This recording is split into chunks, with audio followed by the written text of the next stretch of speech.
I recall. No, these guys were making powerful submissions in the 60s, powerful submissions in the early 70s. When I see this and I see the comedy in our current national parliament, no, these guys need to wake up. They need to wake up. Today we are talking investments. Today Iran and Israel are negotiating how they fight the other thing, kind of war up down there. No, Africa needs to wake up because our resources being used. The Fountain of Honor does not get involved in things that cause loss to the nation and loss of lives to the citizens of this country, and does dubious deals with other interests against the interests of Africa and Uganda. Obote is moved to the left, which is the socialist policies, Pan-Africanist program, which is African resources for African peoples, was such a big threat to Anglo-America that they needed to break Idi Amin, they break Milton Obote. Despite Uganda, despite television, Andrew Irumba Live. My comrade, my elder brother, Joseph Ochieno. Joseph Ochieno is the only spokesperson of the dead that I see is proud. He has said he's the permanent spokesperson for a man who died a long time ago. But he's also the former, this one he agrees, the former spokesperson of the Milton Obote, of the UPC. Yes. Then he adds, I am the permanent spokesperson for the Obote. Obote, who died a long time ago, the man is a spokesperson. So I wonder where he gets the instructions that please Ochieno, go and speak like this, go and speak like that. This is the instruction. Where do you get those? From a man who is dead. Let me face you squarely. Hey. Yeah. But you're looking fantastic today. Thank you, sir. Thank you. Very good. Even before you finish me squarely, this Ochieno, I'm a Pan-African. Of course 30th of August is the 8th Pan-African Pyramid Global Awards, and we shall also be celebrating our 11th anniversary as Pan-African Pyramid. So, Comrade Ochieno, my senior elder, I know you are a Pan-African. So I'm donating this to you. My absolute pleasure. Thank you very much. I want to see you on this Pan-African event on 30th August. Wow. Yeah. 8th Pan-African Pyramid Global Awards. 2025. Yeah. How can anybody miss this?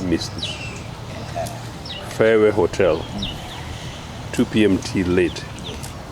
There's going to be a live band. That's why I'm saying 2 p.m. till late, because after the awards, you're just going to have fun. Live band. Dress code, strictly pop.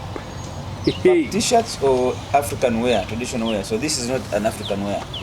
So I don't expect to see you in ties, because then it would mean that you are still arrested by the colonial. I had to say that because I wanted to remind your viewers that I was nearly missing the tea. Hey. But one of the things we should also be discussing in future is dress code, African attire, African dress code, African culture. I like your man so much, Olara Otuno. Olara Otuno, yes. Olara Otuno, ever in African wear. He's my fantastic... The president of Burkina Faso, President Traore, has banned these robes you see in the courts and the speaker's robes. He has changed them to African dress. A future UPC government in which I either lead or will have an influence. The future UPC government? Yes. You still expect that UPC will ever lead this government? After NRA, there is no other political party that comes near to a possibility of leading this country out of the mess, but into the future. That I can tell you very seriously. But the point is this, that a future UPC government in which I either lead or I am around, a future UPC government that finds me alive, if you want to put it that way, I will seek to push for some of those colonial things to be dismantled. So you're right. You're right about indeed. You're right about some of these things, including some of these. We pick quite a few unnecessary protocol Traore things. Is already doing it. Here we have not even started thinking about it. Traore has done it. He woke up one day and said, "You are an African coat. Why are you wearing European robe?" Why are you taking words off my mouth when I'm your guest? Sorry. Sorry. Come, let's rekindle our roots. Yeah. I see. So, And I was going to ask, why did you have Traore on this? First, in January this year, I traveled all the way to Burkina Faso. And you left me behind? I think my little daughter and grandson would say that's unfair. Your phone has had a problem that time. Oh no, yes, my phone still do have problems. Yes. You were very inaccessible. So the point is, we traveled there, met Traore, awarded him. When we discussed with him and everything we saw on ground, the infrastructure and every talk going around, Traore is an incarnate of Thomas Sankara, our inspirational leader in Pan-Africanism. So he dreams of a one Africa, one passport, if you look at the theme there.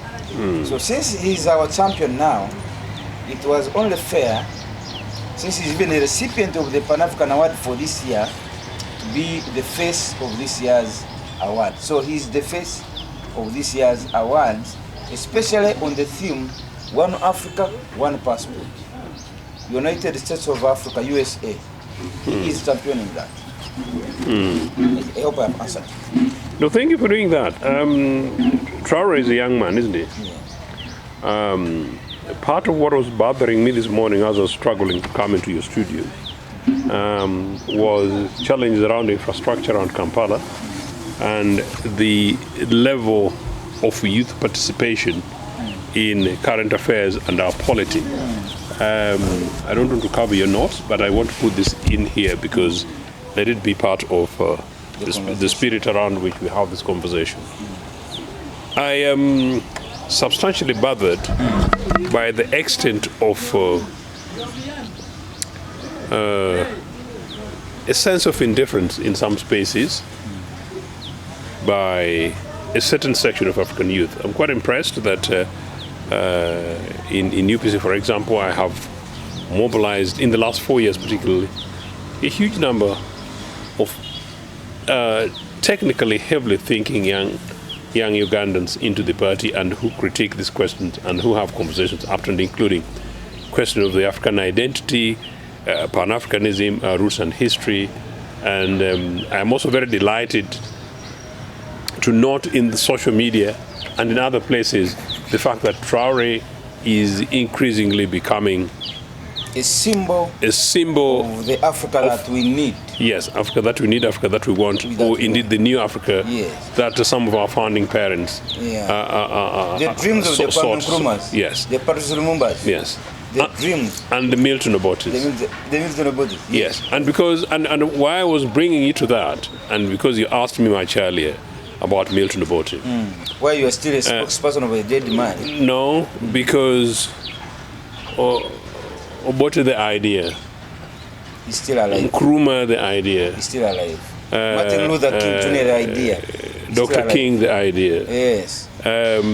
Patrice Lumumba the idea and the symbolism. Professor Kajabeko Karusoke. Amen. He's my mentor. He's your mentor. He died, but he's still alive. Actually, Kajabeko Karusoke told me one of these debates that he was so interested in me and he said, I am very confident that I'm not going to die. I said, why? He said, no. Because you're here. No, he said, I'm just going to transition to another world. Meanwhile, I will be much alive here. I said, how, Professor? He said, you, my dreams, my aspirations, whatever I've been doing here, you are going to continue the light. So through you, I will not be dead. He told me, secondly, I have given birth to children. This Kituma Rusoke, the spokesperson of police, and other children. Okay. Yes, that's a son. All right. So through those, I will be much alive. I will only transition to another life where we cannot meet physically, but I will be with you spiritually. Professor Kajabeko Karusoke. General Tito Okello is another person that I spent a lot of time with, mentoring me into Pan-Africans, especially the dress code. I never used to like putting on African wear. It's Dr. Kiurankuba and General the late Tito Okello, who would always ask me, explain to me how this one resonates with your Africanness. And I would always challenge myself. So I finally had, even calling, my names are Andrew Irumba Katusabe. I had dropped Katusabe. I always wanted to be called Andrew Irumba. Until Dr. Grongo asked me, what is your other name? Because Irumba is your father's name. Your true name is Katusabe. So what is the other? I mean, your true name is Andrew. Irumba is not yours. It's a family name. So what is the other one? He said Katusabe. He said, now that is your name. You see? Yeah. It was gradual. So, why are we bringing this? I challenged you that why are you speaking for a dead man? He said, no, the man is not dead because his aspiration, his agenda is still much alive. And on that note, I concur with you. And then can I make the formal conclusion of that? Yes. It is basically within that context that I was trying to talk about the African youth. And it's primarily within that context that I want to remind the young Africans that Milton Obote was Prime Minister at 37. 37 years. Yes. And that means that Milton Obote, when UPC was being reunited with Uganda National Congress was being reunited with the Uganda People's Union in 1962, he was 35. And that he became the leader of the Uganda National Congress at 34. And that became the wow of the National Legislative Assembly at that time, called the LegCo, at 33 in 1958. Now, that may look not particularly young, but sort of like 70 years ago, where we had older men and hardly any women, that was substantially very young. That's why I get a bit concerned when today we want to dismiss our 30-something-year-olds, including some of the 40-something-year-olds, as young people and meaning therefore irrelevant. But it is also within that context that I want to challenge young people in their 20s that they must up their games, get involved. I started my critical activism in my 20s. Milton... No, actually, at Makerere, sort of primarily, yes. But interestingly, I joined UPC at 17, turning 18. Milton Obote wowed me around my 18th birthday in 1980. So from this time, these guys wowed me and brought me into politics. It's the values that they represented that I saw in them, and I talk about Milton Obote in Mwiri, that Museveni came to campaign for UPM, Dr. Semogere came to campaign for DP, and Milton Obote came to campaign for UPC. The CP, Conservative Party at that time, was led by Mayanja Nkanji. He did not come to Mwiri. George Mayanja. Yes. I can tell you in Dr. Obote, I saw a message for my parents, a message for average peasants, a message for the students, a message for our teachers, a message for our country, and a message for the world. So I locked myself onto that. So in other words, that is the adulthood that has made me. But very critically, when I saw the student movements all the time, the National Union of Students of Uganda, today's National Students Organization, I don't know the name, and I don't even know who the leader is. In those days, the president of the National Students Union, just as the president of the National Students Guild, were men and women of character. You know, Rukahana Rugunda, the Olaro Tunus of this world. Yeah. So you can see. Dr. Olaro Tunu. Yes. Zeno Kahindo Tafide. You see where I'm taking you? You see where I'm taking you? Patrick Amama Mbabazi. You see where I'm taking you? So young people, mentorship. They even at university, they had to leave the university, go and do something. Some of those guys, I don't agree with their trip to the bush because that was very misled. But by and large, they're leaders, in whatever way. But my point is, when I see this, and then I lock myself onto Milton Obote as the initial awakener, and then I go to the programs of our independence, and then I wake up to the fact that Milton Obote, as early as 1959, as the new leader of Uganda National Congress, is able to challenge the British who were ruling Uganda at the time to ask them for the Banyarwanda to come into Uganda during the genocide. Pan-Africanism. Hey, wait a minute. The genocide of Rwanda was in 1994. The first genocide. The genocide of 1994 was a counter-revolutionary genocide. Yeah, they were revenging. Yes, and basically the Kagames were returning to reclaim. Yeah. But another genocide sort of took place. But the first one was 1959 was basically a genocide against the Tutsi, actually. The Tutsi, yes, again. The Paul Kagames and many other Banyarwanda escaped. Had come to Uganda as refugees. As refugees. To escape the genocide. Precisely. There. When they organized, they went back. And then we organized, they went back. Now, from my UPC perspective, I recognize there was genocide in Rwanda. But I take another scholarly view. Some people might consider it political. But I take a scholarly view that... You also bring my elder some water. The genocide. Some water, my and I'm fine. I'm okay, thanks. Because I've got some coffee here. Fantastic Ugandan coffee here. So I will continue with it. Yes. So thank you. In 1994, there is an aspect. The Kagames returned to Rwanda and returned to topple the establishment. So the foundations of the genocide is contested. I know almost like the Arab-Israeli war, some people sometimes want to play safe on a particular corner. For us in UPC, we don't play safe. We say Rio. We play Rio. So in 1994... You speak the truth. Yes, we do. You speak the truth to power. Absolutely, and 100%. So in 1994, the Hutu were targeted. The Batusi were targeted. This thing was caused by both sides, committed by both sides. The original genocide in Rwanda, and I've argued this, in 1994, was really what was the carnage that was taking place between October 1990, and Uganda must be responsible. And what do you mean? What do you mean Uganda must be responsible? Mr. Museveni and his guys His Excellency actively sought to support the operations in Rwanda, which we can discuss whether or not was justifiable. But Ugandan forces and Banyarwanda RPF guys also committed atrocities in Rwanda. I say this because I had the privilege of then being in London as a refugee, but very actively involved in this African liberation activism. You went to London as a refugee from Uganda? I escaped from, I told your program before that me and narrowly escaped these NRA guys. So that's why sometimes when people consider this guy as tiny little heavens, they should ask us. As a political asylum, not a refugee. No, a political refugee. Because I sought asylum, yes. So the word is, I lived as a refugee, but I went as an asylum seeker. Yes, I went to seek asylum. Yes, I escaped and then went ahead and handed myself over to this guy that, look, I'm escaped from NRA RPA extremism in Uganda, please.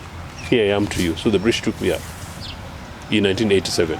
So by you went in 1987. Yeah, and you returned when here to Uganda? In 2005. So I went as a little kid. So you can see how traumatized and that's about how many years? 17 years. Not easy. 17 years in exile. Yes. All your youthful years. Yes, that's right. But I've forgiven NRA, I've forgiven RP, I've forgiven all this. But have they asked you to forgive them? No. I've offered my free forgiveness to them. So even before they ask? No. Please forgive us. No, you have already forgiven. Exemplary leadership. We are providing exemplary leadership. Me and Milton Obote, we resolved in the early 90s that we want to seek a national truth and reconciliation in Uganda to make sure that we stop this vicious cycle of them versus the other. And part of the reason why I'm saying that is that Obote warned Habyarimana. Obote warned Habyarimana in the 80s that he needed to give concessions to the Banyarwanda refugees. So that they're able to get themselves reaccommodated in Rwanda. Yes. And how much of it he took, I don't know. But I definitely know that Museveni also deceived Habyarimana. But whatever. You're not sure. But whatever. Comrade Joseph Ochieno, don't say Museveni deceived when you're not sure what he said. I use the word I know. So these are. I am very legally minded. I'm a politician, a political leader, and a communications expert. So whatever I say, I'm very confident about it. You can't be Obote's boy and then you talk unnecessarily. Those others you see in the periphery, leave them alone. So I know what I'm talking about. And I'm talking about this not for me, not for UPC, not for Obote, actually not for this country, on this program, because of the African personality that you and I are trying to do. We need to, if we are to reclaim the African continent, if we are to reclaim this, we need an element of truth to power. We need knowledge, we need information, we need honesty, we need integrity, we need facts, we need figures. We need to dump these ties sometimes and get our hands dirty and work. You know, and work. And once in a while, we need to be able to take a cup of coffee this, our coffee, and that is our meal for the day. In other words, once in a while, we need to sacrifice. But once in a while, we also need to take water and fast. We need to fast on the basis of our faith. For as Pan-Africanists, we don't say that you don't belong to whatever religion, whatever faith you are. But we need to fast once in a while in our prayer. But we also once in a while need to fast because we need to keep fit.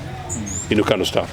Meaning the African must be awake the following day and must have a clear mind. So I'm very clear in terms of what I'm talking about. So that happened. So if we did that as early as 1959, and we're telling the British who did not want the Banyarwanda to come to Uganda, because Uganda was now home of the British, and indigenous Ugandan leader Obote was saying, these are African brothers and sisters, allow them here. How can this not be my role model? How can we be discussing Pan-Africanism and I forget that Obote was offering and the exemplary leadership, and he did that, and they provided for the Banyarwanda 100%. The Banyarwanda who in the 80s claimed that they were being chased from Uganda, I met a senior member of RPF who told me that she apologized on behalf of RPF. I've not met Mr. Kagame. I hope I'm able to have a conversation with him on some of these issues. Because these are one of the things I think we want to resolve. That whether or not Banyarwanda left Uganda because they're being mistreated, being mistreated, or whether or not UPC mistreated. Because UPC did not. UPC provided everything for them and provided the enabling environment in which they thrived. The issue is that when the Banyarwanda were leaving Rwanda, they were leaving because they were reclaiming their base. They wanted to go back home. They wanted to go back home, and they had the right to go home. Yeah. So simply say that we wanted to go home, we found an opportunity to go home. But please, don't give a bad name to this. Don't tell lies about your hosts. Basically, that's my point. Once you meet Kagame, you tell him this. Oh yes. So that's the point, and I want us to resolve that. I want that. Comrade Paul Kagame, because Paul Kagame is a Pan-African. Yes. This is the former spokesperson. And it's a fantastic example. This is the former spokesperson, not former. He's the lifetime spokesperson of Milton Obote. Yes. The former president of Uganda, but also the former spokesperson for UPC as a party. Yeah. Okay. And I have had a conversation with the senior members of RPF, including one particular individual who did not only apologize. But the conversation was here. No, it was here in Kampala at a national conference. And that person concedes that they misled, the presentation that they were being chased away, and particularly Fox on UPC was misleading. Yeah. But anyway, so that is that. And then you go from Rwanda. Then you go to Congo. I'm talking about Obote, why I am his permanent spokesperson. Then come in 1961, Patrice Lumumba is assassinated. And Milton Obote says, no. As soon as we attain our independence, we shall not only continue to push for the reclaiming of Congo, to pay back for Patrice Lumumba, but we shall support the Lumumba's liberation forces. So at independence from 1962, Milton Obote, as Prime Minister, on behalf of your country, Uganda actively started supporting Lumumba's forces in Congo. And Ugandans don't know this. The young cameraman needs to know that and should become very proud. There are people who call themselves Nyongo Lumumba here in Uganda, but they want to do it for fun. They don't get it. They call themselves what? Nyongo? Yes. Patrice Lumumba, the Ugandan government, Milton Obote government, actively supported Lumumba's forces from independence. because we want to reclaim Congo. That's Pan-Africanism. Yeah. You know? Now, the Lumumba name started coming in around this country because we kept Lumumba on the flame just as we were keeping Mandela on the flame. Now, by the 1966 thing, topics might change a bit. By the 1966 thing, I'm sorry, but I think it's important. You heard about the gold scandals in Congo. The gold scandal. That's how the gold scandal comes in. Obote had delegated Idi Amin, who was deputy army commander, to be the undercover lead for supporting Lumumba's forces in Congo. One, because he was deputy army commander, he was a senior person. But two, because access via West Nile, his place is easy to infiltrate Congo. Remember, in Congo, you're fighting the British, you're fighting the Belgians, you're fighting Anglo-American. The thing continues today. So it's a difficult and tricky fight. And it's a fight for which you have to sacrifice. And we UPC sacrificed that, meaning Uganda sacrificed that. So when Amin went there, he started getting involved in gold deals rather than the real thing. Amin? Yes. So the gold scandal. But then Amin was working under Obote. Yes, Amin was the deputy army commander at the time. So when you heard about the deputy army commander of Obote. Yes, that's right. So Obote had assigned him in Congo. In Congo. And so while in Congo, he started he gets involved in gold deals. That's what I was telling your program once upon a time. Yeah. That unlike the Ugandans who go down there to loot Congo and we pay for it, Amin went there to get involved in gold deals. This time, at least not breaching, not abusing Congolese, but at least abusing Congolese resources. Once Obote gets to know, Parliament gets involved, Amin and Obote is investigated because the whole thing now comes out. That Amin was in Congo with tacit knowledge of Amin or Obote. So Parliament is trying to investigate, is the gold deal involving Obote and Amin? Parliament obviously found that, look, Obote was not involved, but in the gold deal, as Amin himself. Amin was. So Amin was supposed to be arrested, and tried for those gold things in Congo, and number two, killing Brigadier Okello. But the Israelis got Amin and told him that, look, Obote is going to arrest you after Singapore. Obote was in Singapore? Yes. So Israelis told Amin in Congo? No, Amin was here now. This is now later. He had come back. Yeah, of course, it was now years because this thing was a process. Amin was about to get arrested for that. And then, they told him that, look, we can help you save your neck. The Israelis wanted Amin overthrown. Why? Because another third thing about Obote. Uganda and Obote's and Uganda government's involvement in the apartheid in South Africa, supporting liberation struggle in South Africa. One, providing all the passports the Mandelas needed in Southern Africa, all the liberation struggle in Southern Africa, we were providing it under the leadership of Milton Obote, the guy that sometimes people want to put the apartheid fight? Yes. Number two, Obote was the official spokesperson of the anti-apartheid force group that included Nyerere, Kawunda, Oliver Tambo, who was then president outside while Mandela was in.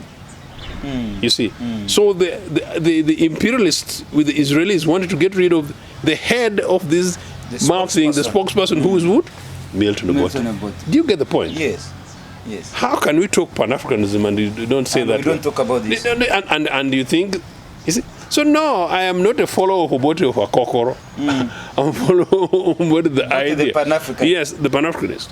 And so that then becomes to me very, very important. And but finish the other point, people we need to understand better. You have not brought it clearly. The intervention of Israel now beleaguering Amin to overthrow your father in politics. No, the father of the nation, actually. What is the father of the nation? What is the father of the nation? Yeah. So they empower him to overthrow Obote because they told him, if you don't overthrow him, he's coming to kill you. He's coming to get to you. At least they say he's going to arrest you. And Obote is unlikely to kill because Obote has never killed him and has never ordered direction of killing anybody. That's another topic. But definitely Obote was coming to arrest Idi Amin. And Obote confirmed that, including to me, Amin was going to be arrested. He told you? Oh, yes. Amin was going to be arrested and tried, one, for the suspected killing of Brigadier Okello, and two, on the gold scandals in Congo. That definitely was going to happen. Now, why the Israeli interest? I think that's important. Israeli interest was because, one, Israel wanted to use Uganda the way they use Uganda these days with Museveni, the Nyampala. Okay? Museveni, His Excellency the President, of Uganda. Yes, Mr. Museveni, yes, who's in charge of Uganda. He's Mr. I am a Mr. You're a Mr. He's a Mr. So you add His Excellency because he is the president of Uganda. He's Mr. Museveni, but if I'm writing a letter to him, I can add that as a matter of formality. Some of these things are neither here nor there. I call Tony Blair, hi Tony, and he calls me Joseph. So, and nobody calls me Joe, and I call him Zay. So what is special about Mr. Museveni? These excellency things that sometimes are just extended. In fact, one of the things I want to be removed is this thing word Fountain of Honor. I think we should remove that from our statutes because it's abusing big names for nothing. The Fountain of Honor does not get involved in things that cause loss to the nation and loss of lives to the citizens of this country, and does dubious deals with other interests against the interests of Africa and Uganda. Okay, let's go back to our topic. Israel was basically an Anglo-American thing. The CIA, British government, American, almost certainly Belgium, but at the front were basically America and Britain, who were very uncomfortable with Milton Obote's lead role as the spokesperson for the liberation struggles in Southern Africa. And that Singapore conference was supposed to kill the Commonwealth. So these guys, my brother, and you've got stories, man. The Singapore conference had mobilized enough membership. The leadership of Milton Obote, Kenneth Kaunda, and Julius Nyerere, with Oliver Tambo at the end, had sufficiently mobilized enough members of the Commonwealth who were willing to pull out and kill the British Commonwealth unless the British, one, stopped arms supplies to apartheid Boer South Africa, number one. Number two, unless the the British government stopped the recognition of the Ian Smith's regime in Rhodesia, then Zimbabwe, which was then Rhodesia. Yes. So that is the campaign that your government did. Being led by Milton Obote. Led by Milton Obote. And finally, in fact, on that trip, so the British wanted to break this. But number two, Obote's moved to the left, which is the socialist policies, Pan-Africanist program, which is African resources for African peoples, was such a big threat to Anglo-America that they needed to break Idi Amin, they break Milton Obote. Does it make sense to you? Number three, Israel wanted a base in Uganda. Ugandan authorities, Obote refused. Israel also wanted a coordinated contract for the for irrigation. Irrigation scheme. Yes, scheme which we're working on as a government to include irrigating. Moboko irrigation scheme. Yes, but also including particularly northwest, including Karamoja, which would possibly involve a diversion of a certain amount of water from the River Nile. Israel wanted a project that could, in case there was war, very important, in case there was war between Israel and Egypt, that Uganda and with Israel, if we're friends, divert River Nile basically to punish Egypt. Obote refused. So if you take yes, and you take the socialist move to the left thing, which is a common man's charter, which basically that African economic ownership, the Pan-Africanist kind of stuff. And then, of course, in 1968, the nationalization of some of the British companies, the British exploitative companies in Uganda. Obote had now become an extremely unpopular guy, so he needed to get rid of. So Amin did not overthrow the government out of his desire. Amin was used by imperialist forces to get rid of Milton Obote. And you young Ugandans, every other time you've been punched, and that's why the spy is very important, this network is very important, to undo the minds of our people. Where the likes of unlock the mindset. Indeed, the likes of Milton Obote are seen as the bad guys. But no, these are the good guys. The BBC, and I worked with them and others, Western media, CNN, and CNN, they work to paint a particularly negative image for a particular of progressive Africans. Yes. And that is basically what happened here. I hope I have done that. Now, finally, Kenneth Kaunda said this to me in Lusaka. Zambia also. Zambia, yes. That's why you're the father of the nation of Uganda died. Yes, and indeed, actually, the night. I also need, as you go to Zambia, I also need to tell me that connectivity that was between Zambia and Obote, where he sought refuge until he died. There must have been some magic. Why of all the countries Zambia, Lusa? But first finish the other one. No, bring you back to this, and that's very important that you went to meet Traore. And my challenge to young people, because I don't know how many young Ugandans are watching, and one who comes from somewhere in Kabarole, and his most trusted friend is from my home in Agongera, and who see themselves as comrades based on ideology. You know, I don't know, and I challenge you young guys. So I don't know which boy from Kotido, you know, is inherently in a brotherhood relation with another from Ntungamo, purely on the basis of ideology and commonality around and brotherhood. I don't know. And I don't know these days our leaders of my stage. I'm not even doing as well, but I am consciously aware. I don't know how many of my colleagues I can pick from Zambia the way these guys were doing. And I don't know how many of your colleagues today are related from Kinshasa. These guys did it before. So when I was trying to tell about the age, I was saying that what these guys did 70, 60 years ago were excellent, meaning these things were possible. We need to leave from them and be able to do better, including that. So in October, after Obote's death, I was head of delegation to repatriate, head of delegation, UPC delegation, to repatriate his remains from South Africa. So we came from South Africa and landed in Zambia for another formal ceremony. After a formal ceremony, fantastic ceremony in South Africa, in Johannesburg, to another formal state function in Lusaka before leaving for Uganda. So when we arrived that day, Kenneth Kaunda came home, Dr. Obote's home. So when he came, I had come from, it was a very difficult moment for all of us, very difficult moment for me.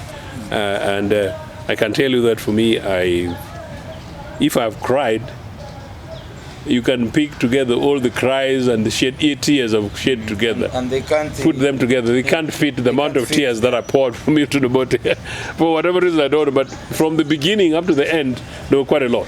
So anyway, so this time, so once Kaunda comes, I was now going out to basically sort of quote receive him in a way, but he had already now come, so he was by the casket. So he recognizes me immediately. He says, "Oh, my son, no, I saw you, I watched you, it was all my fault." And then he started crying again himself. He was a crying guy, Kenneth Kaunda. So he cries, "Oh, it was all my fault." I'm telling you, this is breaking news, the spy man. So Kaunda was telling me that he had watched me 2 days before. I think 2 days before, I had been on the South African Broadcasting Corporation. They've got a program that they used to call SABC Africa. It's sort of their prime political show in the evening. And so I'd been hosted on that. I had talked about the Pan-Africanist drive, the core role that Kaunda, Nyerere, Obote, of course now we're memorizing Obote's life. And I was talking about his other two colleagues plus Oliver Tambo. And I was telling the South African network, some of the people who did not know the depth and the power of Milton Obote, some of them didn't even know that Obote had died in South Africa. And I remember the news editor was extremely shaken, the young, fantastic, beautiful lady who received me at the studios. So, so I had now talked about these guys, the power of Kaunda and Nyerere, and the context of the struggle that I gave you. So Kaunda had watched on television. So he was now telling me, "Oh, my son, you were right. I watched you and you're right." You know, and then he said, it was my fault. Now, what was Kaunda's fault? Kaunda was saying, very sad actually, because those days I still would break down, I've moved on, I think. Kaunda was saying that when it came to the decision on whether or not Obote should go to Singapore, intelligence reports had indicated that the scheme for the coup was advanced. The situation here in Uganda was shaky. But people then say, Sheikh, what did you do? You know, we don't do it. We don't do a kawempe. No, we do go down. So what do they call the guys who do? But do they call it go down or garage? You know. The basement. The basement. In UPC, we don't do basements. So, as a government, you manage intelligence formally and legally. And that's very important. You manage formally and legally. And regardless of the consequences, you must make sure that the rule of law applied. So these guys did. Now, because the Singapore conference was so important, these guys had mobilized the whole Commonwealth, and it was such an important decision. 1971 Singapore Conference. Read the notes, read the minutes, and also read the Commonwealth Parliamentary Association reports and meetings between really 1977. You'll see how shaky the Commonwealth was, and you'll see the power of Milton Obote, Kenneth Kaunda, and Julius Nyerere, and how some of their own parliamentarians, the power of language these guys were speaking. They're parliamentarians, I think Bataringaya, Bazo Bataringaya, there's a submission he made in Basil, yes. I recall. No, these guys were making powerful submissions in the 60s, powerful submissions in the early 70s. When I see this and I see the comedy in our current national parliament, it is sickening, and that's why I'm instructing your cameraman, because your cameraman is a very young guy. No, these guys need to wake up. They need to wake up. Today we are talking basements. Today Iran and Israel are negotiating how they fight the other thing, kind of war up down there. No, Africa needs to wake up, because our resources are being used to do advanced things, and for us we're just busy trying to talk about how we're going to give a hope in order to turn around the economy. But to conclude, because conclude you must. These guys said, look, Milton, you are our spokesperson. So they met 4 of them. Should Obote go or not? So Kaunda was the tiebreaker. That's what he was saying. Tiebreaker. Yes. So he said, this look, okay, no, he did. Kaunda, in the 4 of them. I know, it's a Kaunda indeed. Kaunda said, look, they said that, Milton, we need you where? In Singapore, because you've been leading in this thing. So Obote was also mixed, open-minded. I think it was Oliver Tambo who was insisting that we might lose the voice, for that. And I can't remember. I think even Nyerere was sort of mixed about it, sort of a bit hesitant that maybe Obote shouldn't go. And then, so it was resolved that Obote must go. And when Obote went, of course, the government was overthrown. So Milton Obote's government was not. Idi Amin was an agent used to kill the Pan-Africanist agenda. So that coup was against the people of Uganda, against Uganda People's Congress, and against Pan-Africanism. Very good. So now, in 1 minute, Kenneth Kaunda was apologizing to you as the spokesperson of Milton Obote that it was his mistake because he had convinced Obote to travel from Uganda to it was not an apology. We were grieving. Yeah, but I mean, but in a way, that's correct. He felt that maybe if he had not advised him to move, he would have protected his actually, if he had, he was actually saying. By the way, he said so the following day at the cathedral, at the national memorial service in Lusaka. He said the same thing. It's on his advice that Obote traveled. That is final word.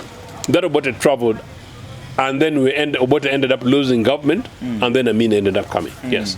So it is Kenneth Kaunda who actually asked him to come.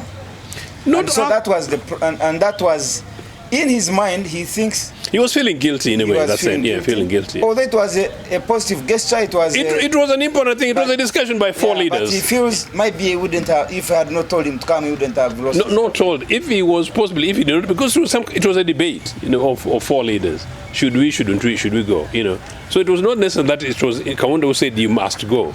But in the decision, that's why I say Kaunda was the tiebreaker. So if Kaunda had also said Milton don't go, Obote would not have gone. And the history of Uganda would be different today. Very good. The other day, last week, I was very perturbed when I heard President Museveni's speech on the budget day. I don't know whether you heard it. He talked about 2 major issues. And the first item on the agenda was Pan-Africanism. I don't know if you listened to him. he spoke a lot of good things, a lot of history. I can tell you, Museveni is very, very gifted when it comes to that. He's an orator. He has a lot of history, which, by the way, is not on our history books here. But the man gets them from his head. But what disturbed me, Pan-Africanism is part of the NRM's ideological points. But allegedly. No, it's not an allegation. It's not an allegation. It's a fact. I said allegedly is not an allegation. But anyway, yeah, allegedly means you're alleging. But the man, it is on their books now. Yes, bro. What disturbed my mind? When you look at how much President Museveni is investing in other things, and how much zero he has invested in promoting Pan-Africanism. Yes. That's what disturbed me. I listened to him, he spoke very good things. Actually, Pan-Africanism is the key to whichever problem we are having here, including corruption, you know, this infrastructure here, the road. Because if you learn, Mr. Ochieno, Pan-Africanism, you learn humanity. Something tells you in the head that if I do this wrong, I am actually hurting my own self. Because the other one is my brother. If I don't put medicine in the hospital, I am hurting myself, because tomorrow my brother is the one going to die from the hospital. If we inculcated and nurtured people and recruited them into Pan-Africanism movement, we would actually deal with so much that is eating up our society, the moral fiber of our society.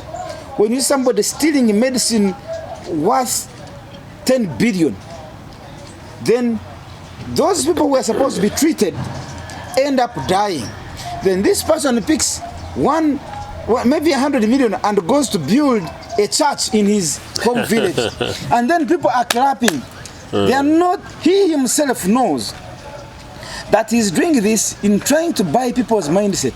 But he knows the guiltiness in his mind, that I could have done this to avert the other. However, as a matter of tokenism, to show that he's a good man, he has to come and announce that I'm going to build you a church. But he will not tell you how many hospitals he has stolen. So if Uganda was to move from where it is now, Pan-African, as President Museveni has been, or even he articulately said it last Thursday on his budget day. I wish he could invest. Do you believe him? In Pan-Africanism. Do you believe him? No, that's for another day, my brother, my elder. That's for another day.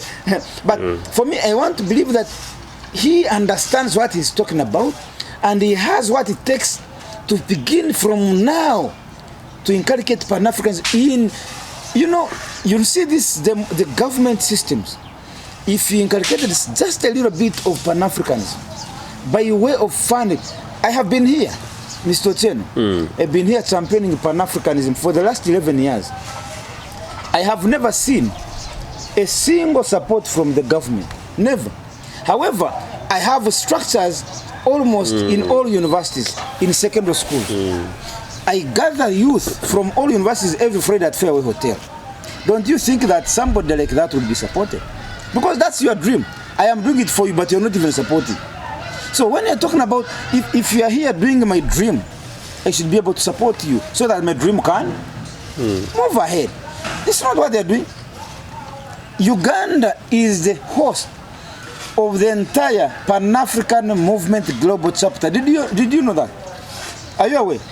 I know. Are you aware that Uganda, for I don't know how many years now, are the host for the Pan-African Movement Global Chapter and then the Pan-African Movement Uganda Chapter? There are two officers fused in one there.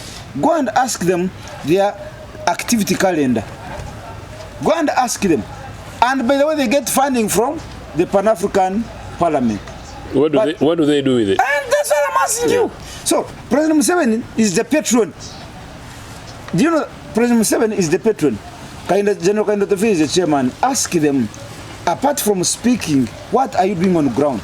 Now, even we who are trying to do something, you never see them support. You never see them. So, People speak things and they do the other. You asked me whether I trust him. Yeah. You help me and answer for me. Because me can't answer. As we wait up for this episode. No, I think it's very sad.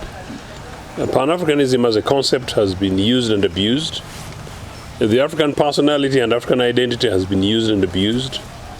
The question of the African race and our independence has been used and abused.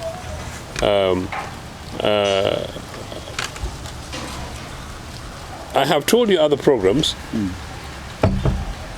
that a true Pan-Africanist lives it. Yeah, you live a Pan-African You live it. Actually, Pan-African is a lifestyle. It's a lie, yeah. A lifestyle. You live it. So if You don't just talk about it. in it. So if it's about the identity of the African personality, for start, even before your lived experience, you respect the African identity. And that's why I told you, and I am very disappointed you didn't know that you had an elder brother partner in this thing for the last 35 years actively. I was leading this thing from the London front from 1991 as part of the African Liberation Support organization in London. I want to tell you that I was the longest and possibly the last president of the All Africa Students Union in Europe, Hey. linked to part of the Pan-Africanist agenda. Okay. I want to tell you that possibly the last time we had tried to mobilize and organize for Betty Shabazz, Dr. King's, rather Malcolm's, Malcolm X. his wife, was in London, and I was part of that organization. Malcolm X. His wife. And I want to tell you that when Uganda, meaning Mr. Museveni and his group, His Excellency. were campaigning for the Pan-Africanist secretariat in Kampala, I told other Pan-Africanists at the time that it was a ploy for Museveni to legitimize himself and nothing else. And I was right. You were wrong. I'm glad the Pan-Africanist global headquarters in Uganda, eventually the global summit was held in Uganda, but it was a PR exercise. It was merely PR exercise. Yeah. Yes, because had it not been, as I said, and I think I told you on the program, Pan-Africanists respect the African identity and personality across the globe. In any case, part of the global movement of the Pan-Africanist agenda, it was predominantly pushed initially by Africans in the diaspora, before actually those of us on the mainland. And so you can't be a Pan-Africanist and be remiss to the reality of the African, in African life in Haiti, in Brazil, in Jamaica, in Guyana, particularly in places like Guyana and Grenada, which in very early days had very radically progressive, visionary Africans pushing for this idea of total liberation and emancipation of the African personality across the globe. You can't be a Pan-Africanist and be an agent of anti-Africanist agenda. Who is that now? Whoever, I'm just giving you in a general theoretical framework. I repeat, you can't be a Pan-Africanist and be an agent of an anti-Africanist So do you have agenda. an agent in your mind that you There are many on this continent. Number one? There are many. For this purpose, Yes. for this purpose, I'm There are talking many, about. but an example? I think I find it very difficult to rule out Mr. Museveni as being one of them. And the reason being, some of the associations that you form with people and organizations that are directly anti-Africanist, and those that exploit the African agenda and that block the Pan-Africanist move and agenda, it becomes very difficult to explain. But I leave it for other people to make their own conclusion. I find it very difficult that you become a partner and a friend of an imperialist agency, organization, personalities, when you know those people and organizations are inherently designed to undo whatever Africa is trying to build. Like which organization? And that's why I take you back to the Lumumbist movement I take you back to the East African community, for example. Yes, see. That when the East African community was being formed, part of the idea was that we come very quickly closer, the traditional nation states of Uganda, Kenya, and Tanzania, and that perhaps the bloc we would expand while we continue also with the push for the liberation struggles in Southern Africa. We liberate politically the whole of Africa. And once we've done the total liberation of the whole of Africa, we have to relink with our friends in West Africa, then led predominantly by Kwame Nkrumah. And by the way, Nkrumah was Milton Obote's should-be best man. Did you know in 1963 he was supposed to be Milton Obote's best man for the wedding? Yeah, with the Mama Miria. It was sabotaged, but I will not go in the details for that. And the anti-Africanist forces, because they were very concerned that Nkrumah, Milton Obote, and others, when they come together, were already very early on pushing for the Africanist, agenda that would be the unity of Africa as a continent and as a peoples. It's not surprising that the same forces that overthrew and killed Nkrumah, the same forces that killed Lumumba, are the same forces that eventually overthrew Milton Obote, and then in more recent times Gaddafi. This is the broader context of this, and I'm so saying therefore that I'm still answering your question. You will only do that when you're together. Then when the East African community is meaningful, when the Organization of African Unity is meaningful. In fact, a future UPC government that finds me at the helm, when I go to Addis Ababa, one of the things that I will seek to do is also to review this big word thing, African Union. I think maybe we should just go back to the Organization of African Unity. People went and spoke big words that we're moving ourselves from Organization of African Unity because the founding mission was done. No, I think where we are at the moment is worse than where the founding ideas of the Organization of African Unity was. Because why? Because at the time we had leaders from Ghana to South Africa to Uganda to Ethiopia who would speak with one voice, with one voice, and confer one message. Today, here in East Africa, which leader here in East Africa would you say meets the criteria of being a Pan-Africanist? President Museveni. And which African leader would you say would pick up a phone and talk to another regional leader who's related and whose language they speak on Pan-Africanism? President Museveni. Zero. President Museveni. If Museveni was a Pan-Africanist, and hosting the Pan-Africanist head offices here, you would not be here. Maybe the spy would be having an embedded office, an embedded studio, and your camera people would not be volunteers. Maybe this program would be embedded as part of the broader national global Pan-Africanist agenda and programs, what you're saying. But no, these guys are people who are pushing individual self-interest. In fact, in any case, I'm not even sure that these are people who are ideologically driven. And you can't be devoid of ideology, political ideology, and claim to be a Pan-Africanist. Because Pan-Africanist is a very convictionist political ideology, which is so driven that you can only nearly compare it to the big idea of Zionism. I'm using the other on the negative side, if it makes sense, and to the big idea of the other isms.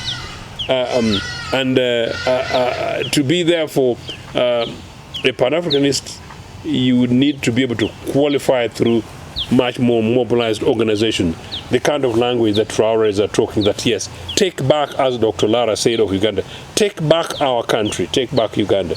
But when you take back Uganda, you take back our national resources. When you take back Uganda, you claim no ownership of our national identity. You claim back our sovereignty. But at the heart of that, you claim back our people. You don't revel on breaking the neck of our people in go-downs. What do they call them again? Investments. You don't. You can't do that as a Pan-Africanist. If you're a Pan-Africanist, no, you don't revel in trying to illegally repatriate a political leader from Kenya into Uganda. And you can't be a Pan-Africanist and you keep quiet when a government of Tanzania, that I really, really respect, Sulu's government, CCM, our sister party of Uganda People's Congress, they are natural traditional allies. But I'm actually shocked by the manner in which they've treated their opposition. The opposition, I don't know what the ideology they represent. I know CCM's ideology. but I don't accept that you can treat another African in that way. And particularly, I reject the idea in which my friends like Agatha Atuhaire and others are treated in Tanzania of this original East Africa. Julius Nyerere and Milton Obote and Jomo Kenyatta, who was the lightest of the three as far as Pan-Africanism is concerned. I'll talk about it on another time. You know, these three guys would come and sit there with their, they could sit down there with their sticks and they would say, what are you little boys and girls doing today? And on that note, Comrade, my elder brother, Joseph Ochieno, the permanent spokesperson, both alive and dead, of the late Milton Obote as the former president of Uganda, but also the former, this one he accepts to be called the former spokesperson of UPC government. If you UPC have, party, yeah. If you have only met Ochieno in the political arena, I wanted to bring you the other Ochieno in the Pan-African arena. Indeed. And I, my senior elder, both in politics and in the Pan-Africanism. And with that, I will also be delighted to say that when it comes to Pan-Africanism, there is another elder of mine whom I call Thabo Mbeki. And do you know what he says? And I like him. Thabo Mbeki said, I am an African. So like Mbeki, the two of us are who? Africans. Beautiful. Thank you so much. Thank you so much.